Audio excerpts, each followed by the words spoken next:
Hey everyone, welcome back to the channel. Today, we're diving into a super straightforward guide on how to send Bitcoin from Binance to Bitmart in 2025. Whether you're a crypto newbie or a seasoned trader, this process is easier than ever with the latest updates to these platforms. By the end of this video, you'll be transferring your Bitcoin like a pro, helping you manage your investments more efficiently. Let's jump right in. First things first, make sure you have accounts set up on both Binance and Bitmart. Start by logging into your Binance account.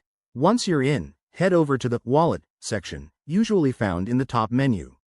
This is where you can see all your assets, including your Bitcoin balance. Next, select Withdraw next to your Bitcoin holdings. Binance might ask for additional verification for security, so have your two-factor authentication ready.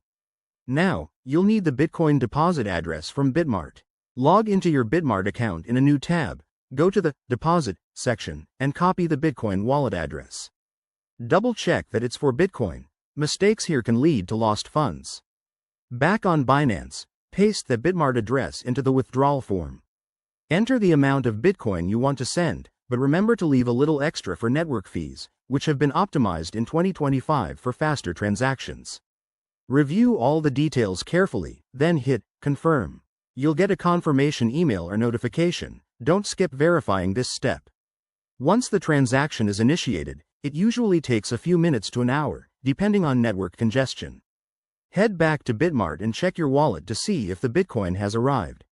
And just like that, you're done. Always keep an eye on transaction fees and use this method responsibly.